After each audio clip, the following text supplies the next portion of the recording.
Hai sobat-sobat rebahan. Welcome back to our channel Teko Project. Baiklah, pada kesempatan kali ini Mimin akan meringkas sebuah alur film dari talent hero baru yang baru saja dirilis oleh Marvel Cinematic Universe, yaitu film Shang-Chi and the Legend of the Ten Ring, yang disutradarai oleh Destin Daniel Cretton dan ditulis oleh David Callaham. Ini menjadi yang pertama buat Marvel Cinematic Universe memilih aktor berdarah Asia. Di antaranya Shang-Chi yang diperankan oleh Simu Liu, Katie yang diperankan oleh Awkwafina, Wenwu yang diperankan oleh Tony Leung, Su Xialing yang diperankan oleh Mang Erzang, Ying Li yang diperankan oleh Vala Chen, dan masih banyak lagi aktor-aktor yang lainnya. Shang-Chi and the Legend of the Ten Ring merupakan film yang menceritakan tentang legenda 10 cincin yang mempunyai kekuatan dewa dan berkah kehidupan abadi. Cincin tersebut telah dimiliki oleh seorang pria yang bernama Wenwu. Cincin tersebut ia temukan di sebuah kuburan atau kuil kuno jauh di ribuan tahun yang lalu.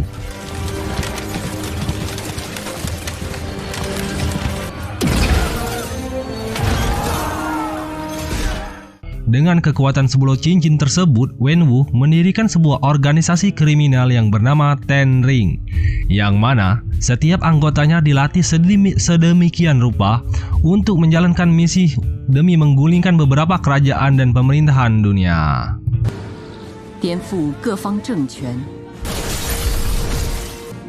他们潜伏于暗中。 Berkat cincin tersebut, Wenwu menjadi awet muda dan hidup abadi. Namun, dengan hasrat yang masih membara untuk menguasai seluruh dunia, Wenwu beserta dengan anak buahnya mencari sebuah desa yang bernama Talu, yang menyimpan sebuah kekuatan besar, yaitu sosok naga yang katanya dapat menambah kekuatan dan dapat memenuhi hasrat Wenwu untuk menguasai dunia.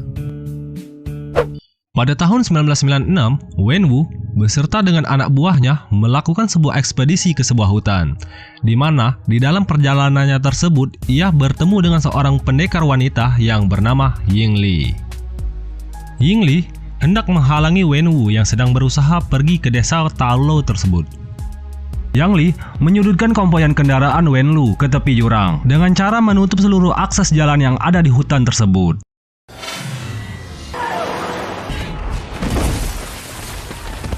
Wenwu pun menjadi geram. Ia pun mencoba menelusuri ke dalam hutan untuk menemukan seseorang yang mencoba untuk menghalanginya. Melihat Wenwu yang masih tetap ingin masuk ke dalam desa tersebut, Yang Li tidak tinggal diam. Ia pun mengerahkan seluruh kemampuannya untuk menghadapi Wenwu.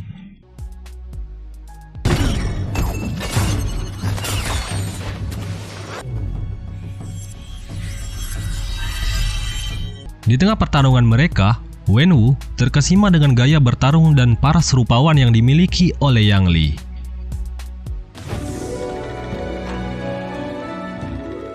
Yang mengakibatkan tanpa sengaja Wenwu menjadi jatuh cinta dengan wanita tersebut. Hal itu pun mengakibatkan Wenwu harus mengakui kekalahannya dari Ying Li.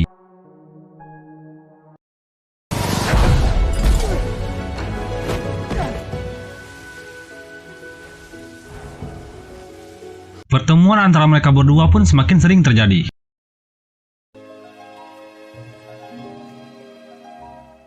Singkat cerita, Ying Li dan Wenwu pun menikah dan dikaruniai seorang anak laki-laki yang bernama Shang-Chi. Baik Wenwu dan Yang Li memutuskan untuk meninggalkan masa lalu mereka dan hidup bahagia dengan anak-anak mereka tersebut.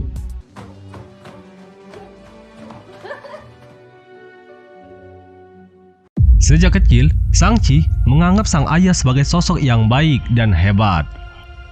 Akan tetapi, setelah kematian sang istri tercintanya, Wenwu yang diselimuti dengan dendam dan amarah kembali menggunakan 10 cincin yang telah ia lepaskan sebelumnya.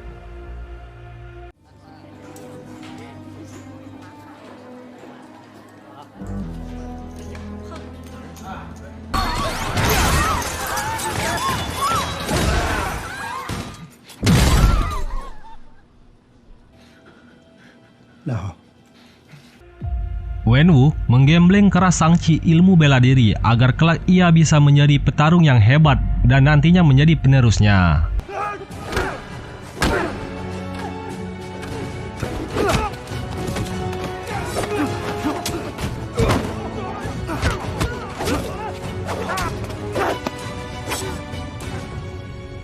Akan tetapi, Shang-Chi menolaknya. Ia pun memberontak dan menentang keputusan sang ayah, yang akhirnya memutuskan untuk pergi meninggalkan sang ayah beserta adik kecilnya dari tempat tersebut.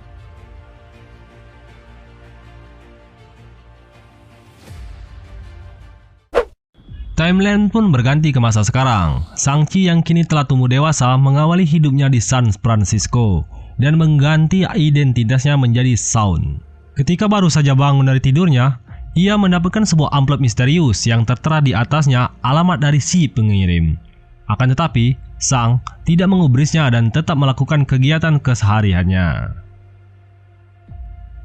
Shang bekerja sebagai valet di sebuah hotel kelas wahid bersama sahabatnya, Katie. Katie merupakan seorang sahabat dekat Shang setelah kepindahannya ke Amerika. Ketika hendak memarkirkan mobil customer, Katie meminta Shang mengizinkannya mengendarai mobil mewah tersebut. Akan tetapi, jiwa ugal-ugalan Katie pun keluar yang mengakibatkan mereka harus keluar dari pekerjaan tersebut.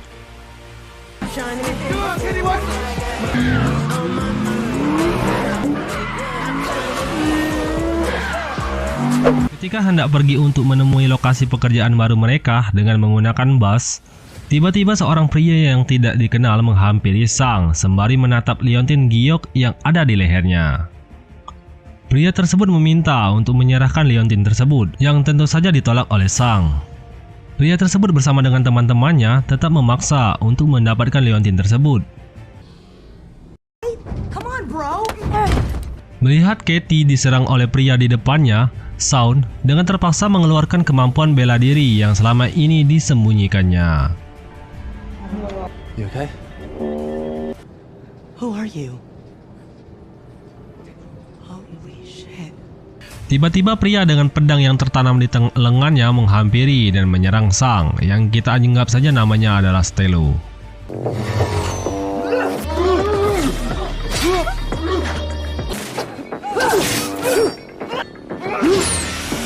Akibat serangan tersebut mengakibatkan rem dari bus yang mereka tumpangi menjadi blong dan bus pun melaju tanpa arah. Sopir pun tidak dapat mengendalikan laju bus tersebut dan lalu jatuh pingsan akibat suatu hantaman.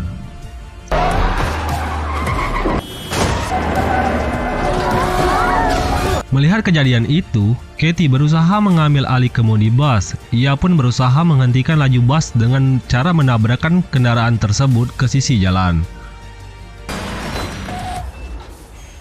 Sorry. We make a good team. Akan tetapi, tanpa disadari, kalung liontin yang dikenakan oleh Shang berhasil diambil oleh Stelo. Setelah kejadian yang menimpa mereka, Shang kembali ke kos-kosannya. Katie yang sedari tadi bersama dengan Shang merasa terheran-heran. Ia merasa tidak mengenali Shang karena yang ia tahu, Shang adalah pria yang kalem dan tidak dapat bertarung. Who the hell are you? This is bullshit. Just chopped our butts in half, Sean. I've been by your side for half your life. Shang pun menjelaskan bahwa orang-orang tersebut adalah orang suruhan dari ayahnya yang berusaha untuk mengambil liontinnya dan kemungkinan akan mengambil liontin yang dimiliki oleh adiknya. Shang pun kembali memeriksa amplop yang sebelumnya ia terima. Ia merasa amplop tersebut merupakan kiriman dari adik perempuannya dan memutuskan untuk pergi menuju Macau mengikuti alamat yang tertara di atas amplop tersebut. Katie pun memutuskan untuk ikut bersama Shang untuk menemui adiknya yang ada di Macau. Setibanya di Macau, mereka pergi ke alamat yang mereka dapatkan sebelumnya. Mereka bertemu dengan John yang langsung menyambut kedatangan mereka. John mengenali Shang berkat video pertarungannya yang viral di media sosial. Oh no. 你的车技实在是太世界来了。 My Chinese sucks. All good. I speak ABC. Kemudian, John pun mengajak Shang dan Katie berkeliling di dalam klub tersebut. Sang pun melihat salah satu rekan dari Dr. Strange yang sedang bertarung di dalamnya dengan salah satu karakter musuh Hulk di series Incredible Hulk, yaitu Emil Blonsky. I always bet on Asian. Emil, you want me to show you how it feels?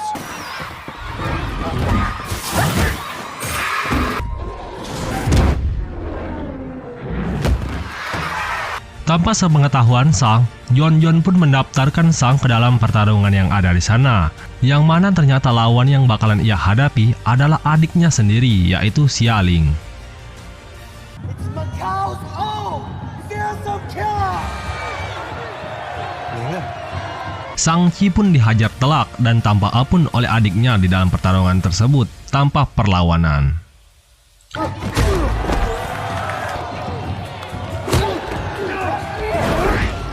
Pada saat pertarungan sedang berlangsung, Shang-Chi pun mengingatkan adiknya bahwa sang ayah akan datang untuk merebut liontin yang ada pada Xiangling. Ia pun meminta adiknya untuk tetap berhati-hati.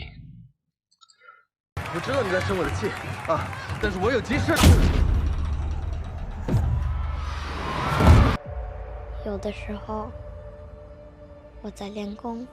Setelah pertarungan mereka usai, Xiangling pun mengungkapkan rasa kekecewaannya kepada Sang yang telah tega meninggalkannya sendirian selepas ibu mereka meninggal. You know what he said to me when he left? I'll be back in 3 days. That's how long it took me to realize I didn't need him anymore. Ketika Sang mengeluarkan kartu pos, Xiangling mengatakan bahwa dirinya tidak pernah mengirimkan kartu pos ataupun berita apapun kepada kakaknya tersebut. Then why would you send me the postcard? What postcard? I didn't send you this.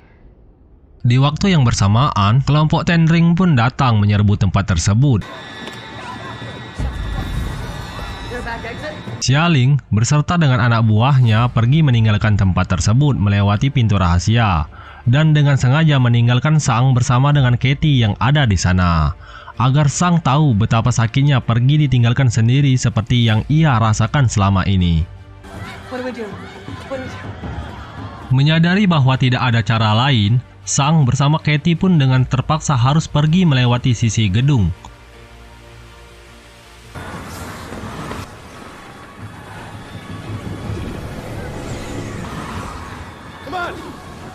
Melihat anggota Ten Ring mengejar mereka, Shang-Chi pun dengan terpaksa harus melawan mereka. Pertarungan tersebut hampir saja membuat Katie terjatuh. Untung saja di waktu yang tepat, Xiangling langsung menangkap Katie dan membawanya ke sisi gedung yang aman. Sang dan Xialing pun akhirnya bekerja sama demi mengalahkan seluruh anggota Ten Ring yang ada di sana.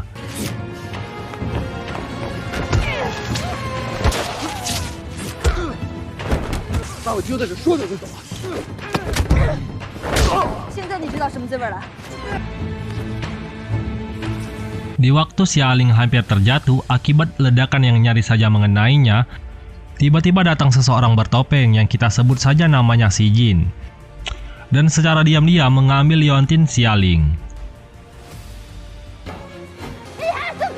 Mengetahui hal tersebut, Shang-Chi pun tidak tinggal diam. Ia pun segera mengejar Xi Jin dan berujung pertarungan yang ciamik.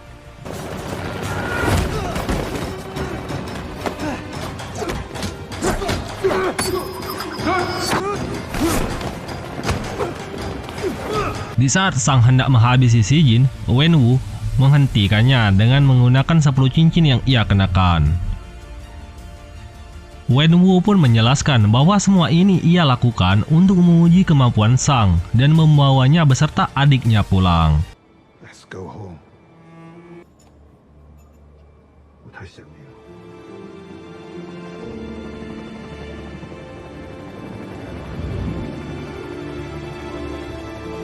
Sesampainya di markas besar Ten Ring, kedatangan mereka pun langsung disambut oleh seluruh pasukan Ten Ring yang sebelumnya hendak membunuh mereka. My son is home. My son is home.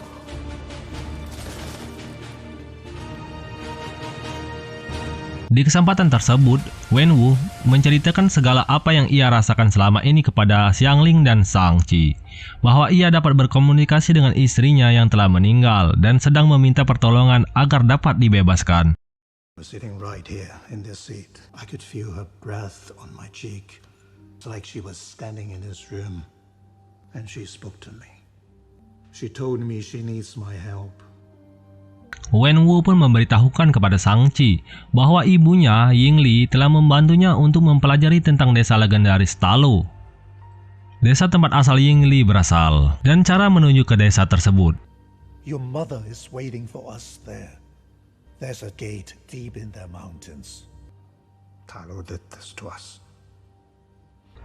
Wenwu pun beranggapan bahwa arwah Yingli selama ini ditahan oleh para tetua Ta Lo, dan bertekad untuk membebaskan arwahnya yang ditahan oleh para tetua tersebut agar dapat dihidupkan kembali dan dapat bersatu kembali seperti dahulu.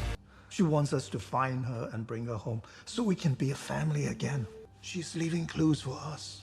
Berdasarkan informasi yang ia dapatkan dari buku-buku petunjuk, dalam 3 hari mendatang pintu gerbang Ta Lo akan terbuka. Wenwu pun bersama dengan pasukannya berencana akan pergi menuju desa tersebut dan membebaskan istrinya yang ditahan dengan cara apapun itu. To help me bring her back to us. This is why you're here. We will rescue my wife from her prison 3 days from now and bring her home. Akan tetapi, Shang-Chi bersama dengan adiknya tidak setuju dengan rencana ayahnya tersebut, yang mengakibatkan mereka berakhir di sebuah penjara. Hey! Where are you taking me? Lock them up!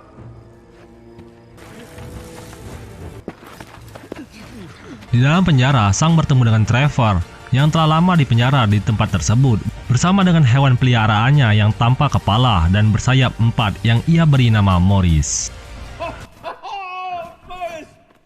Morris merupakan hewan yang berasal dari desa Ta Lo yang dibawa oleh Wenwu ketika sedang melakukan suatu ekspedisi untuk menemukan jalan pintu masuk menuju desa Ta Lo. Dengan bantuan Trevor, Morris meminta agar Sang dapat membawanya karena Morris mengetahui jalan rahasia menuju pintu masuk ke desa Ta Lo. You can get through the maze without waiting for the path to open. Morris says he can guide you there right now. It's very dangerous. He wants you to take him home. But Morris is 90% confident. Oh, 19%! He can guide us through safely. Walau harapan untuk berhasil hanyalah sedikit, Shang-Chi pun tetap bertekad untuk pergi ke sana agar dapat segera sampai ke desa Ta Lo sebelum ayahnya tiba. Shang-Chi pun bersama dengan yang lainnya segera kabur dari penjara tersebut menggunakan sistem terowongan rahasia yang terdapat di bawah seluruh komplek markas ayahnya menuju ke garasi untuk mencuri sebuah kendaraan. Oh my god. Kinda like this guy. That's my car!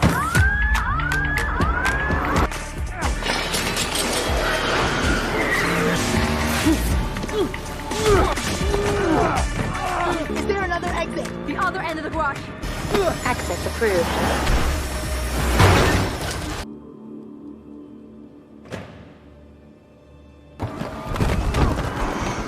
Pagi harinya, mereka pun tiba di hutan bambu yang membentang seperti sebuah labirin yang bergerak.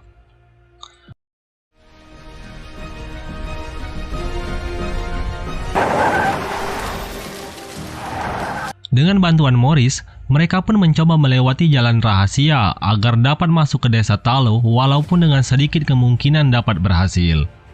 The forest eats us. Eats us? What does that mean? It says it eats us. Go left. Now.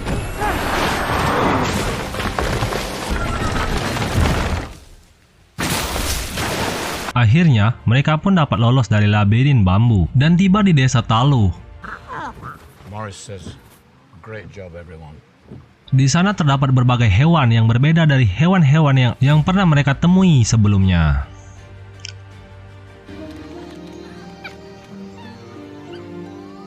That's a weird horse.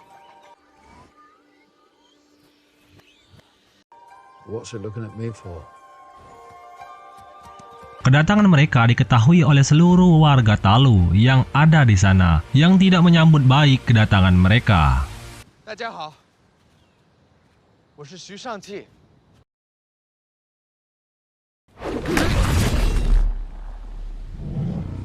Akan tetapi di waktu yang bersamaan, tetua desa tersebut yang bernama Yingnan, yang merupakan bibi dari Shang-Chi itu sendiri datang menghampiri mereka. Shang-Chi, Xialing, 我是你们的小姨应南，想你们，终于见到你了。 Kemudian Yingnan memperlihatkan sebuah gerbang kegelapan yang telah lama dijaga oleh seluruh masyarakat Talu dari kejahatan yang terkurung di balik tembok tersebut berupa makhluk kegelapan penghisap jiwa. Shang-Chi pun memberitahukan bahwa akan datang sebuah ancaman bahaya yang akan dibawa oleh sang ayah beserta bala tentaranya yang hendak menghancurkan gerbang tersebut akibat sebuah bisikan yang menyerupai bisikan ibunya.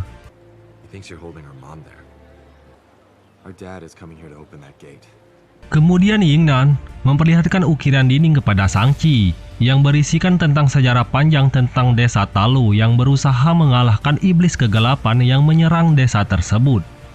Seluruh penduduk desa telah mencoba mengalahkannya, akan tetapi iblis tersebut bukanlah tandingan mereka. Dengan bantuan naga pelindung, mereka akhirnya dapat mengalahkan iblis tersebut menggunakan sisik dari naga itu sendiri untuk menyegel iblis tersebut di dinding kegelapan yang telah dijaga mereka selama ribuan tahun. Yingnan pun menambahkan bahwa bisikan yang didengarkan oleh ayah mereka bukanlah bisikan dari Yingli, melainkan bisikan dari iblis pemakan jiwa karena mereka tahu bahwa Wenlu memiliki Ten Ring yang dapat membebaskan mereka dari gerbang yang selama ini menyegel mereka. They know the 10 rings have the power to break them free. So you think soul eaters are talking to our dad? Kemudian Shang-Chi dan juga Xialing diberikan sebuah jubah khusus yang telah dipersiapkan untuk mereka.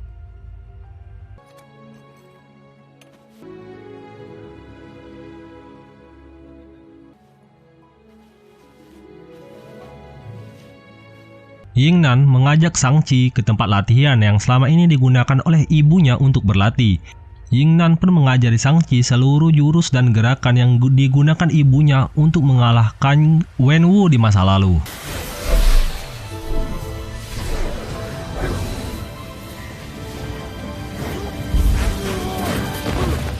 Sementara itu, Katie dan Xialing mengasah kemampuan mereka masing-masing agar dapat membantu Sang mengalahkan pasukan ayahnya. Setelah waktu keberangkatan telah tiba, Wenwu kemudian mempersiapkan seluruh armada pasukannya untuk segera menuju ke desa Talu.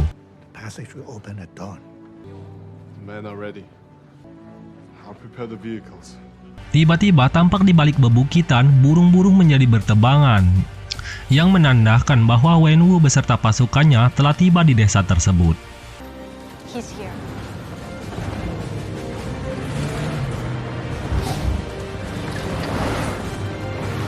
Shang-Chi bersama dengan para pejuang Talu mencoba menghalangi Wenwu, sehingga pertarungan pun tak terelakkan lagi.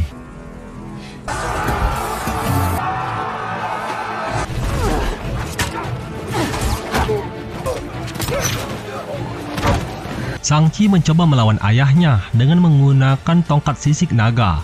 Akan tetapi, Wenwu dengan 10 ringnya tentulah bukan tandingan Sang. Akibat serangan telak dari Wenwu, Sang pun terlempar jauh ke dalam danau.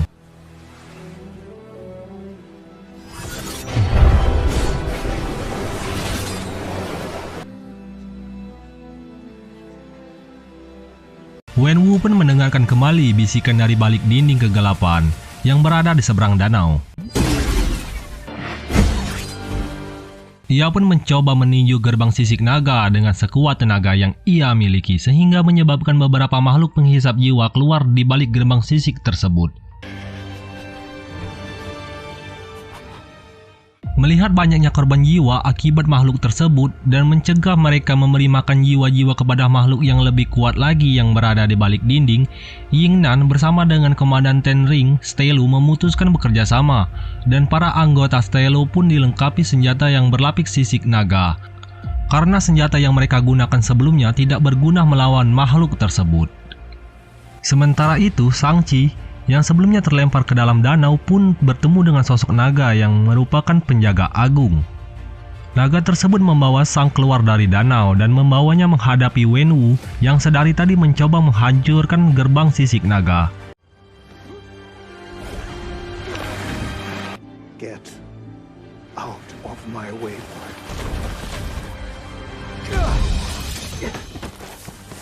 Dengan jurus yang ia pelajari sebelumnya, Shang-Chi mampu mengimbangi kekuatan Wenwu.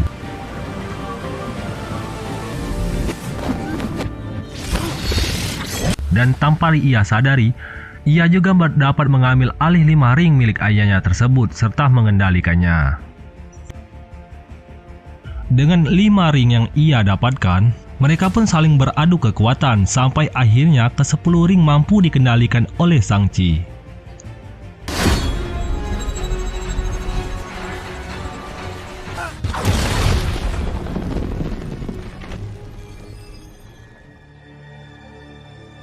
Ketika hendak melancarkan serangannya, Sang pun merasa tidak tega menghabisi ayahnya yang sangatlah ia sayangi.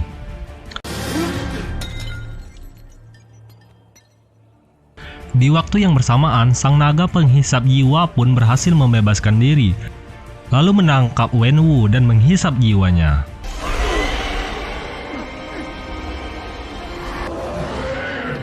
Tepat sebelum ia meninggal, Wenwu menyerahkan seluruh kekuatannya kepada Shang-Chi.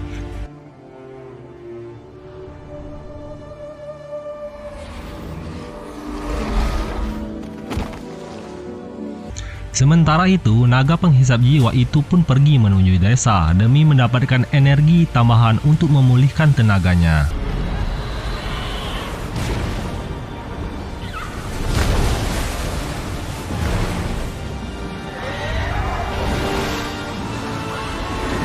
Di tengah naga penghisap jiwa yang sedang sekarat, tiba-tiba anak-anak dari naga tersebut melemparkan sejumlah jiwa yang berhasil mereka dapatkan untuk memberi makan kepada sang naga penghisap tersebut, yang membuat keadaan menjadi berbalik.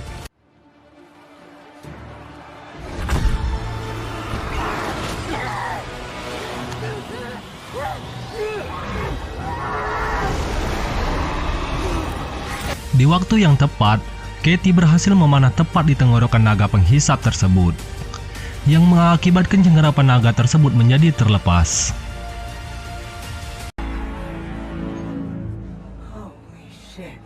Melihat iblis naga penghisap yang melemah, hal tersebut pun langsung dimanfaatkan oleh Shang-Chi untuk membunuh iblis tersebut menggunakan kekuatan Ten Ring.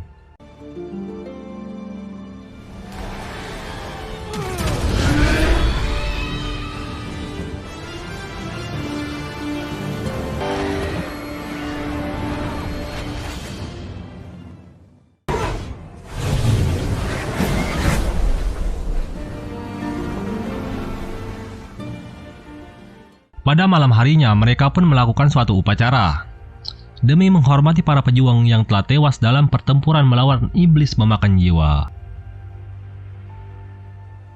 Sekembalinya mereka ke San Francisco, Shaun bersama dengan Katie menceritakan pengalaman yang mereka alami kepada John dan Sue, yang tentu saja hal tersebut tidaklah dipercaya oleh mereka berdua.